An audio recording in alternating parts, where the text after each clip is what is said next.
this computer. Okay. All right. So welcome to the show. You are listening to the Traveling Psychic Supper Club. I am your host, Deborah Antich. And we're just going to have a conversation today with Todd Obrien, who is an old friend. We've known each other for a long time, but he's always doing something interesting and cool. And so I just wanted to bring him on so that we could talk about intuition and cool stuff. How's that sound to you, Todd? That sounds great, except for the old friend part. What about like longtime friend? Okay, yeah, I'm cool with that. I'm all right. I am old though. I am old. I know we're getting up there. That's okay though. I mean, like we're getting there. That just with age comes wisdom, right? Exactly. So I always like to let my guests introduce themselves because I feel like you can do such a better job of it than I can because I know you in the way that I know Todd, but there's a lot more to you than that. So who are you and what are you up to lately? Yeah, so I am a Texan. I was born and raised in Texas. I've been married for 30 years to my best friend, Lisa, and we have two grown kids. So a almost 25-year-old and a 21-year-old. And, you know, life is crazy and good. And this year has been unbelievably, this year. Everybody is just like 2020. It's just that year, I think is what we'll refer it to. Yeah. I lost my job in this year, and I got a new one. And I took some time off this year, and just really, really loved it. I'm a musician, so I like to sing and play instruments. And I love to run and take the dogs for a walk. And so yeah, just kind of a normal guy. And love to travel and, just love the creative side of life, really. So I want to kind of just say really quick, you and I met because of my husband, Jim. So maybe that's kind of where we'll start is just the Dell connection. So, but I also want to say that Todd he makes it out like I lost a job, I got a job. Todd is like so amazingly, he just rolls with the punches. And also it's not a punch for Todd. It's like just the next new thing, because that's one of the things I've always really admired a lot about you, which is your ability to just roll with and also recognize, okay, this thing has ended. So now something great is coming up in its place, right? I mean, so I said the Dell connection, I said Jim, but that's not where I want to start. I want to start with you and like how you do business. I mean, like, I think that people are interested in people that can do that. So, and this is intuition based. So like, how have you listened to your intuition when it comes to how you approach the next thing? Yeah. Wow. I mean, there's so much here. There's so much to talk about. Like you mentioned a lot of things. I think let me isolate on a couple of things, and then let's talk more about that intuition, because I really like that. First of all, yes, I roll with the punches, but the punches hurt. They still hurt just as hard as the next person, I think. But I think I've learned that everything in life is temporary. Like nothing is permanent. And we get so wrapped up in our job, right? Like we get so wrapped up in what we do. And then if something threatens it or happens, then we're just like, oh my gosh, like our world's falling apart. But in reality, once that's taken away and you don't have it anymore, you have nothing else to choose but just to find what's next. And so, if I think about like intuition and like, I've always been like this gut feel sort of person anyway about business and about my life. And it's got me into a shit ton of trouble sometimes as well, right? Where like my gut takes me somewhere and I'm like, oh no, I shouldn't have gone here. But at the same time, I have more positive associations with that gut intuition of how you should do something. And business is one of those things. And, if you're running a business or you're trying to close a deal or you're trying to hire somebody, intuition plays massive, massive part into it. Something that you just said, I really appreciate, because from my point of view, from the outer point of view, uh, Todd O'Brien just knows what he's doing all the time.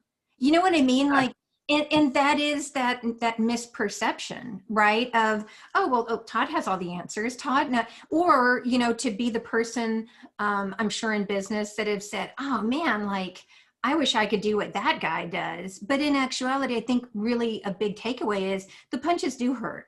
Yeah. And no matter if you're, and because I know you've done a lot of work with startups and doing that, it's like, oh, well, that guy just has the golden touch, right? But in actuality, even somebody that appears to like have got it all does go through the punches and does go through, I love how you said, like, you get to a point, you're like, oh shit, like I need to take some steps back.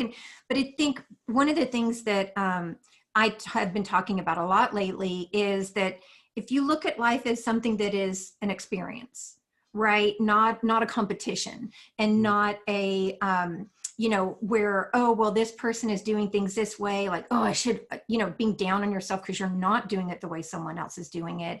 And just saying like, okay, like I'm feeling out my own path all of the time, because it's not until you're like in the box, right? I mean, you're always experiencing things and you're always on the path. So I really appreciate that you said that, because it's easy to look at somebody and be like, oh, well, they have it all. And they might not, Yeah. And, I think it's interesting. I think with age, I've become less focused on what I want people to think about me and more focused on what I think about me. Because I think being a positive person has like this major downside in the fact that if you're positive, people expect you to be positive all the time. And then you get into the cycle of where you're just like, oh yeah, things are great when they're not really great. And like when something happens, I mean, I can think of many times in my life where I was just like hit in the gut. And I was like, what am I going to do here? Like, I can't stay at this company because I have a toxic boss, or I can't, I don't know what to do with my next role. I'm being asked to move to another country. Like, do I really want to do this? And at the end, people then see pictures of me in Dubai and like my sunshades, and they're thinking, wow, what an amazing life. But you know what? Getting to Dubai was one of the hardest things in the world for me, because I was set on like getting my British passport and staying in London. And, this was not a decision I made. It was a decision that I ultimately sort of went along with in the first and then really enjoyed it. But it was a decision that my wife really wanted to do. And I had different plans. So I was like pig-headed about where I wanted to be. And, it's interesting, you did a reading for me right around this time, which was really before you even knew about Dubai. We didn't know about Dubai. Yeah, we didn't know about, you didn't know about Dubai. No, I didn't know about it. Yeah, this is way before, Yeah. And it's just like, I look at that picture you drew, still to this day, I look at it and I'm just like, oh my gosh, like this was exactly like where my life was headed into this, you drew, I haven't expounded more on this with you, but you drew those 7 little pillars. And then you drew, this boat, and it's like, I just see you in this boat standing there like George Washington, like at the front of the boat, and people are in the boat with you and you're going. And as I've unpacked that a lot, like, there are 7 Emirates in the United Arab Emirates, and there are big, huge, tall buildings. Like you drew, the one you drew looks just like the Burj Khalifa, which is the really, really tall building. And, the boat was like me leading the way and building a team. And, so it's like, I look back at that and I still just love it. I love that little picture, it's like, it's the simplest little picture, but it means a lot to me. It Well, really and does. I, like you said, you hadn't expanded on much of it with me at all, other than to say, I remember either was talking, because, we talk in bits and pieces, right? Because Yeah. here's one thing for you guys to all know is when Todd comes home, which home is Austin again, right? Now home is Yeah. Austin again. Like everybody wants to see Todd and Lisa. Like everybody wants to see them. And so like if you go to something that Todd has put together so everybody can come together, because Todd is, you're a lot like, we're a lot alike in the way that we know people in a lot of different places, Yeah. a lot of different ways. Yeah. And so you can go to something that Todd puts together just as like a little, right, get together, and meet like the most amazing people, end up not talk. And this is something happens to not talk to Todd at all. Like not, I've gone to things that they've put together where it's like you see Todd when you walk in and it's like, oh, hey, across a room of other people that Todd knows. And like, you just don't ever talk to Todd at all, but it's still awesome. Like that's, Yeah. I think that's one of the things I've always admired about you a lot is that you draw the most interesting people from it's like you pull in the greatest from everywhere that you go, and then you share them with the other people that you know. You know what? I've always enjoyed that about Yeah. anything. Anytime I would ever hear Todd and Lisa were coming home, it'd be like, okay, well, we've got to, although I didn't go the last time. I wasn't able to go. I don't remember why, but I wasn't able to go. But yeah, it's like if Todd's in town, you show up because you just don't ever know what's going to happen. But going back to, the 7 pillars, I didn't know that. And it's funny because when I remember that drawing, even though I've got it, I mean, it's in my book, right? To me, it was three. I always see 3 pillars, but I remember you telling me that's Dubai, like that drawing in that reading. And I remember you saying like, well, And what? this was like months later. Like Yeah. this was not because I wasn't even thinking, I didn't even know it was Yeah. going to be by then. Yeah. But yeah, Yeah. it was my life in Dubai, and really probably one of the most magical um, times of our life. We became empty nesters in Dubai, Yeah. and just spent a lot of time there together, and it was a really interesting place to live, and I learned a lot about myself and about other cultures, and Yeah. all of that was great. Well, and so we have to, because I have to remember that anyone listening or watching this does not know about the British piece, does not know. So will you kind of give that little timeline and the back and, because you guys bounced a little bit back and forth. Yeah, yeah. Um, Yeah.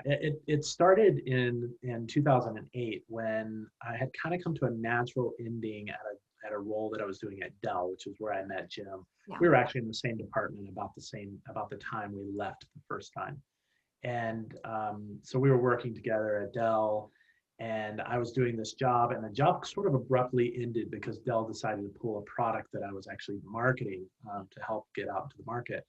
So I was like, what am I going to do? And I had always wanted to go abroad somewhere and get some international experience. And so, we just decided. I asked Lisa, and I asked the kids, and they're like, yeah, we want to go. And Lisa said, can I just ask that we go somewhere where they speak English, where we can actually just make our first international tour, where we can just sort of go somewhere. So I was like, okay, Ireland, Australia, England, great. All right, let's figure this out. So I just did some reaching out across Dell and found somebody who, took a chance on me to come out there. Yeah. And we moved there the first time in 2008, spent a year and a half, almost 2 years. And I did a couple of jobs when I was out there, Dell, and then I went to Rackspace. And then we decided it was time. The kids, we all wanted to move back to the US and let them sort of start their junior high and high school years in the US, because the schooling they were in was British schools. It was a little funky. And so we moved back in 2010, and we were back for 3 years. And that sort of finished off the cycle of the schooling for the kids in general. And I had gone through a couple of, I had left Dell, I came back with Dell, and then I had left Dell and gone through a couple of startups, and they both got acquired. So I didn't become rich, but I had like a nice pocket full of money, and we could kind of just like decide what we wanted to do. And we sat down as a family and said, what do we want to do? And everybody said, we want to go back to the UK. And so in 2013, we sold our house in Leander up there by you guys, Yeah. and packed everything we had and moved it to England as a more permanent move. And we were there for 4 years. We were on a path to get this British citizenship. Brexit happened right when that was all happening towards the end. I went back with Dell when I moved back over there in 2013. And then, by the way, my wife says Dell is the girlfriend I can't break up with. So I just keep going back, but hopefully that relationship is over, because I haven't been back in 4 years, and I don't plan to Can I go back. mute you saying that part just in case? Yeah, yeah, you might want to be able to clip that one out just in Cut case. that, edit. Okay, gotcha. Yeah. But I can tell you that in my recent job search, Dell was not on the list, and nor was it going to be. So I decided not to venture back into Dell, although it's a great company and it gave me a lot in my life. So Yeah. I'm very grateful to Dell. So yeah, and then Dell sold all the software businesses, and I was running one of the software businesses inside of Dell for EMEA, which is all of Europe, Middle East, and Africa, and Russia was on that one as well too. And so I'd done tons of traveling with the job. I'd grown the business, and then Dell sold all the software businesses, and so then I was without a job again, right? And so I took a little bit more money from Dell as package and left Dell, and ventured out on my own. And that's when I met these really interesting Danish founders who had founded a company called Rainmaking Innovation, and they had startup accelerators. And I had been working with them over the past few years while I was at Dell, running an incubator inside of Dell, which is like taking startups in and helping them sort of incubate their business. And so I got really into like the London ecosystem of startups, and really enjoyed that. I brought some startups. You remember this? I brought some Yeah, I was startups just going to over say, to South yeah, by for South by, Southwest, yeah. and you were a part of some of those sessions that we did, which was Yeah. really cool. And you got to meet all those folks. And so, yeah, just really got into that. But these Danish founders had started some work and raising some money in the United Arab Emirates, in Dubai. And they asked me if I'd be willing to go there and launch the programs that they were raising the money for. And so, I said the story was tough because I kind of had this plan for myself in England, and I remember that I had gone on one of my last Dell trips to Dubai, and I took Lisa with me because she had never been to Dubai, and I said, "You should come see this place; it's pretty cool." And we were there, and at the end of the week, we were sitting on top of the building, and this is when I was still at Dell and had not met the Danish founders yet, by the way. We were sitting on top of the building, and I said, so how did you enjoy this trip to Dubai? And she just started crying. And I was like, what is going on here? And she said, I just feel like we should consider that we might live here one day. And I was like, oh, I did like the Scooby-Doo roll, Yeah. and I was like, what? I don't want to live in this place, like, look, it's hot, and it's, you want to live here. And so I kind of like freaked out a little bit. And what's interesting is the week before we went to Dubai, as Lisa and I was supposed to have a call with one of these Danish founders. I'd never met him, but I was supposed to have a call with him. And he canceled on me right before I went on the trip. And he said, I'll have to talk to you next week. Mm. And so once we had this conversation, Lisa had cried, said we should be in Dubai. I was kind of like, I don't know about this. We went back. And the very next day after we landed, I had a call with this guy from the Danish company.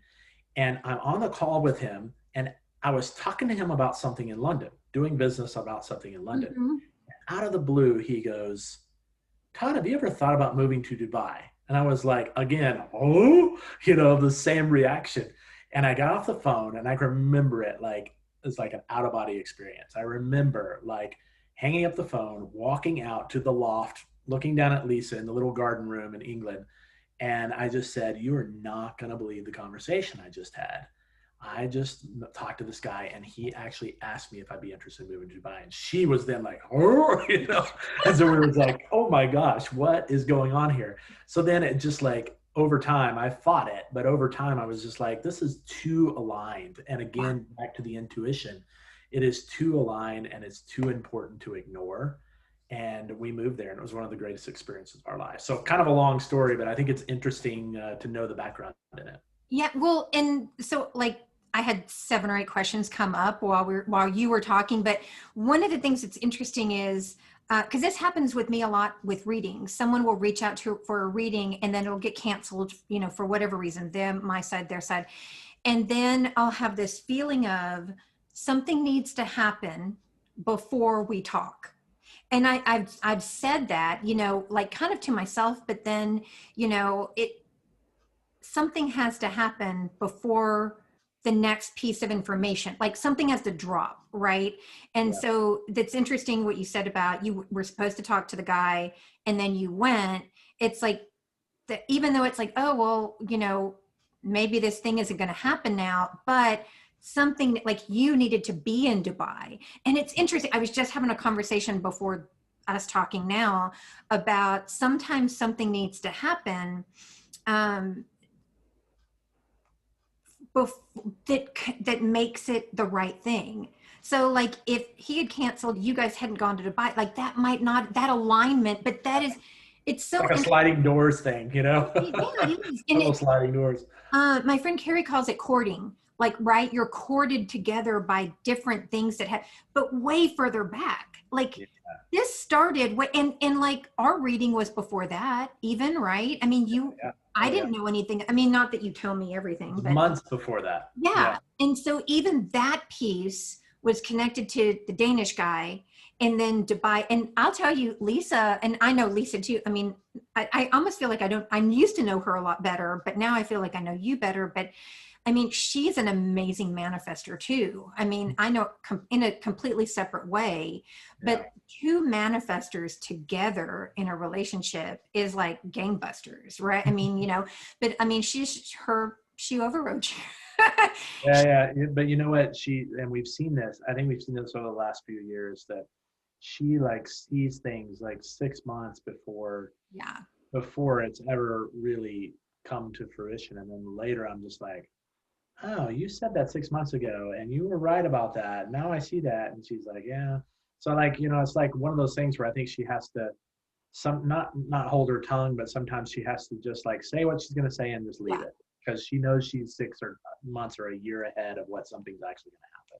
Well, and I think that's the amazing part of a solid manifester, right? To like plant the seed and then not be like leaning over your shoulder, like, well, you need to do this and that is something that I very much could learn from Lisa because I tend to be but that goes back to way back, right? Like if you don't do this, then this can, and so that's something that I do feel like, and you might not even know this, but I feel like I have learned from y'all in the way of if you're constantly pushing, opportunities might not come in.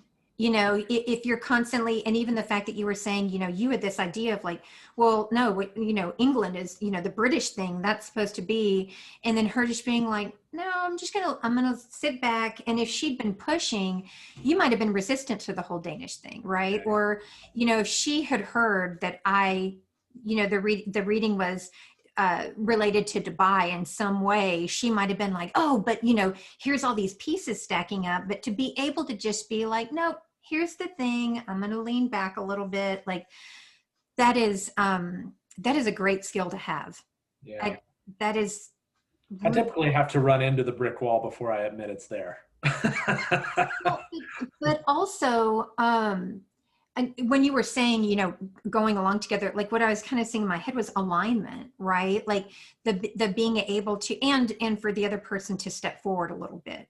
That because I know like Lisa's gone through some career changes too, where she's really come into who she is now, but yet so I remember at one of the things that y'all did where I was talking to Lisa and I was asking her about Dubai and she is like, oh my God, I could never even imagine coming back to the US because this is what she told me. She said, you get off a plane and someone puts a drink in your hand and, it's what can I do for you, Mrs. O'Brien? And, this and that. And she was just like, man, there's just like this. And as she was talking, I was seeing it, right? There's like this life set, not really like a lifestyle, yes, but like a life set that you get into in Dubai. And I remember thinking, I wonder if that ever gets boring. Like, I wonder if that, so I can ask you, like, did Dubai get to the point where y'all were like, yeah, I'm ready to leave? And why? Like, why? I remember just Jim telling me you guys were coming back, and I was like, oh my God, I never thought you guys would come back. Yeah. Did you think you would come back? Yeah, it's interesting because no, Dubai didn't get boring to us at all. You're like, I can always take a drink in my hand, stepping. Yeah, I mean it is a really nice lifestyle to Yeah. live in Dubai, and there's everything there, and so like the move back was more prompted from just family reasons. My mother died 3 years ago, Yeah. and my dad, my dad's getting older. He's in good health, but he's getting older. And what really tripped it for us is he came. I brought him to Dubai in November of like 2018, and he spent a couple of weeks with us over my mom's birthday and over Thanksgiving, and we just had such an amazing time there. And my dad had not been to Dubai since 1973, when he was working with the oil and gas industry. And Dubai was just a dirt road with a couple of buildings. That's it. And now it's this amazing place. So it was really kind of a cool full circle for him. But Yeah. just being there with him, I was just like, wow, I really miss being around him. And it's hard to see him more than just twice a year or something like that. And so that was part of it. And then my kids came out like a month later for 2 or 3 weeks for the holidays. I'm just like, oh man. And my daughter was already back in Austin. And, my son was graduating from the university in London and, probably headed back to the US. And so we just kind of made a decision to come back close to family and come back close to home, was the really main reason. And luckily my job allowed me to come back with it for at least a year until COVID happened. And then, so it made it worthwhile to go ahead and come back home. So that's really what drew us here. Otherwise, I think we probably would have stayed longer, but yeah, it's a great place. So now like 4 other questions popped up, and we're getting kind of short on time, but that doesn't matter. Like, it doesn't matter at all. But so and it's funny because right when I asked you the question, like the feeling that I got was home. Like, and Austin. So do you think that this part of Texas, does that always feel like home to you? I think it does, just because I've spent so much of my adult life here. It feels like home. Um, but I also plan on living somewhere else at some point, right?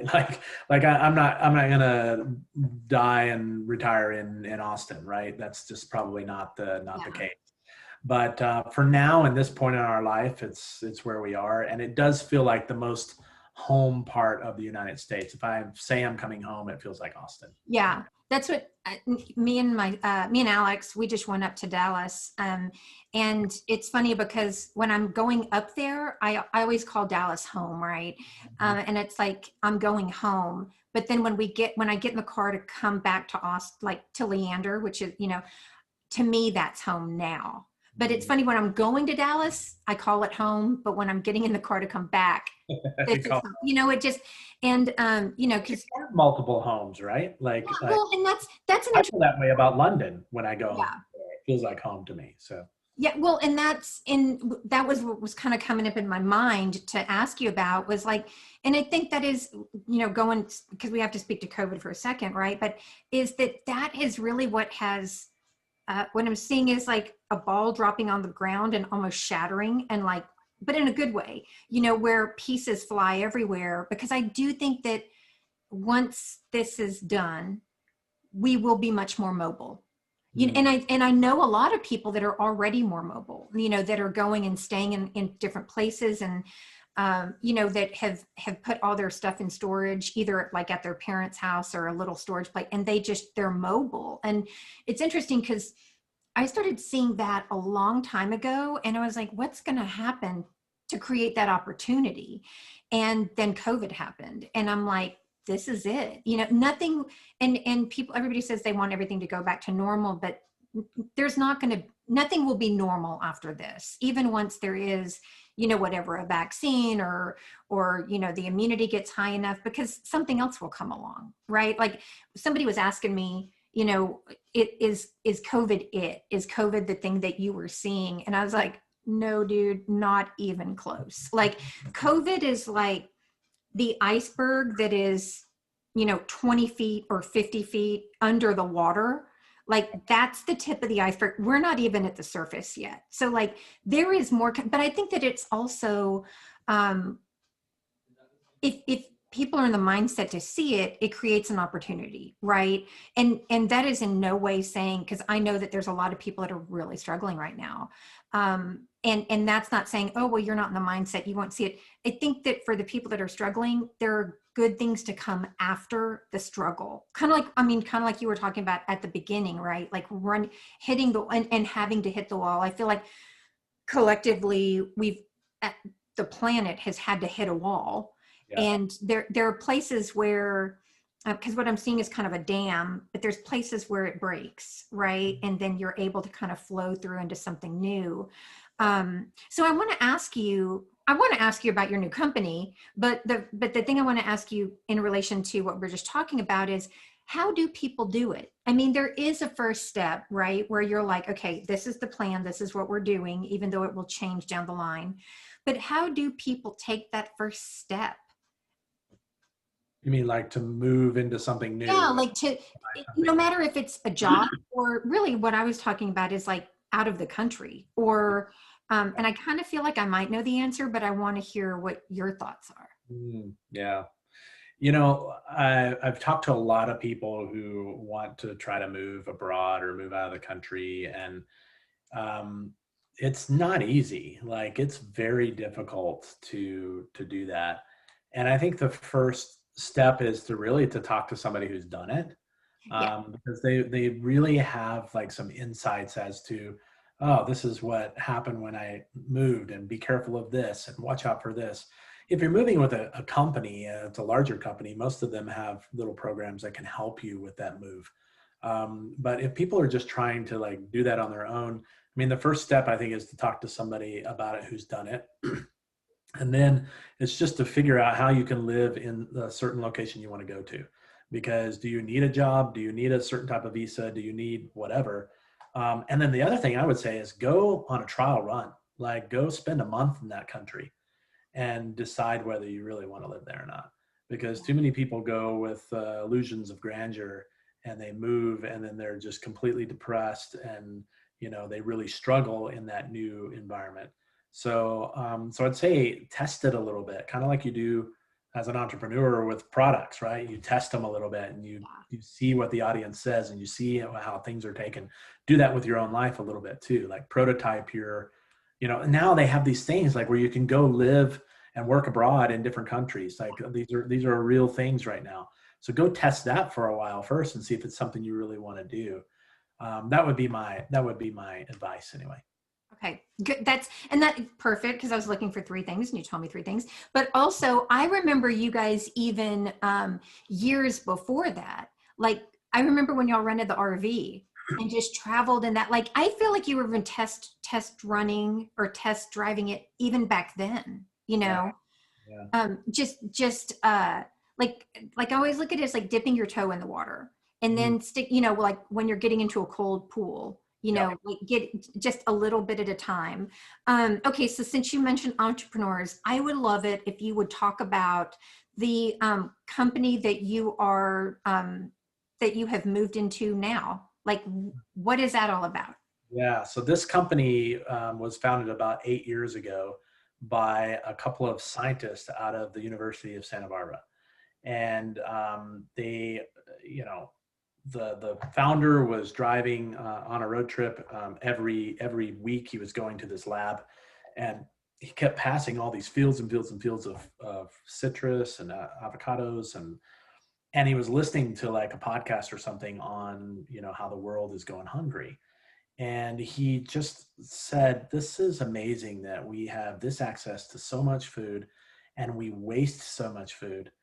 There's got to be a way to preserve and to help the world not be so hungry.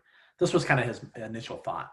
Yeah. And so he started doing some testing on flowers initially, and then started doing testing on like fruits and vegetables, and basically taking the product that comes from within fruits and vegetables anyway. So like maybe from the seeds, but it's the microbiology. So taking the molecules and, taking all of this plant derived material and making a coating that goes around a fruit or vegetable to preserve it longer. So it's not, and it's not a new idea, because like monks have been dipping, apples in wax since the 1400s. Yeah. And so preserving fruit and vegetables is not anything new. But what this does is it actually allows for shipments to go further, Hmm. for us to be able to keep food longer in grocery stores instead of in the garbage can, and in people's hands longer as well too. So it's a company called Appeal, which is a pretty cool name. And in essence, we are putting an edible peel around like avocados and apples and oranges, and preserving them longer. And literally, if you look at the website, it's appeal.com. If you look at the website, you will see these time-lapse videos, and they're just amazing to watch. You see cucumbers and apples, and they just shrink after 20, 30 days, and ours are still like holding fast, because it's keeping the moisture in and allowing and keeping the oxygen out. So oxygen actually oxidates a fruit and makes it shrink and makes it rot, and you lose moisture. If you take a lime in 10 days, a lime's like this, 1/3 the size that it was. So I this is have just, some on my counter that look like that right now. Yes. yeah. So this is allowing us to preserve fruits and vegetables longer, and the grocery stores and the suppliers and the growers are going gangbusters over this, and it's growing like crazy. We have almost north of 300 million in funding we just got this year during COVID, which is Nice. amazing. Oh, nice, nice. Oprah and Katy Perry are investors in this company. And it's just, it's a really cool story. We're able to, where we just started work, we have a brand new announcement this week with IFC, which is the World Bank. We have a partnership with them now to help African communities adopt our technologies to be able to export longer and more. So there's just so many cool things going on with the company. And I'm working with the growers and supplier side of the business. Oh, that's awesome. Like that. I am not even surprised that this is the type of company and like brand that you would be drawn, just knowing you all these years. And that's incredible. And I'm like, that we can talk for hours, right? And there's so much that, like, all these questions that I had that I wanted to get into that were like even deeper into intuition, but there's so much time. Like We'll do another session. Why yeah, not? we will. We absolutely will. Because I I do want to say one thing about getting this job. So I was let go from my company because the Danish company, they actually pulled the funding from the U.S. and I had asked them to fund the U.S. part of this business, so I'd set it up here. So that was unfortunate. I decided to take 3 months off to myself, and I just did nothing but hike and hang out with the dog and get in the river, and it was just a blast. And when I actually resurfaced to start looking for a job, I said there were 3 things that I wanted, and I was not going to compromise. They were non-negotiables. I was going to find a company that I was able to get into a role and make the kind of money that I really wanted to make. So that was number 1. Number 2 was I wanted to be in a company that was doing something really cool with technology and potentially helping the world. And number 3 was I wanted to be back into sales leadership. So those were my non-negotiables. And so the list was pretty short of the companies that I talked to. And it took me a couple of months, and then I got pretty serious about this one, and the rest is history. But I would encourage people who are restarting their life and trying to do different things is to find out what are your non-negotiables. Don't just take anything, but really yeah, go. yeah. That's that speaks very much to me and a lot of people that I've been talking about that are like, well, I'm running out of money, right? I'm running, but I'm like, okay. And that's what I talk about in the other side of what I do with, you know, my drug classes is what you are doing, is what you are doing feeding you? Because if it's not feeding you, and people will be like, well, I'm working 3 dogs, I'm doing this. And I'm like, but there are jobs that will feed you, like literally feed you, you know, food wise, soul wise, and, you know, money wise. And people tell me I don't have time. Like, I don't have time to find that. And it's like, continuing, going back to what you said at the very beginning, you know, just going to a job over and it's like just getting punched every day. It's, you know, let those punches mean something, you know, like, because there are so many paths available, but like, kind of like you saying, you know, the thing, and it's, I love the 3, because every time, like the whole time we've been talking, been seeing triangles, right? And I actually drew that one, and that's what I drew for you with Dubai, right? They were triangles. And I remember you saying like, are these mountains? What are they? And I was like, I don't know. Sometimes I draw things and I don't know what they are. And later it was like, you were like, oh my God, this is what this was. You know, it's like, it was so obvious, but when you're not when you're not at the point of knowing, it's just like that trust carry, you know, and going back to those non-negotiables, the things that you have to do, what feeds you. And I think that's even so perfect, because literally what you're doing now is not just feeding you, but like probably thousands and millions of people. And I do see it's getting big, and we are in that place again, right? Of like, we'll never go back to the way that it was. And things like what your company is doing, what Appeal is doing, are those change makers, right? They are pushing those changes forward. So it is, this is the most we've talked in a really long time. So if I have to have podcasts to invite you onto, then so be it, you know, Todd Obrien. So it's been wonderful. I'm going to go ahead and put the information on the company and a couple of notes that I took as well in the show notes. So Todd, it's always wonderful talking to you, and thanks for being on.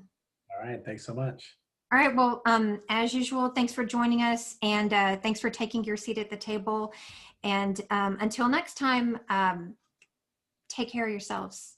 All right. See you next time, guys.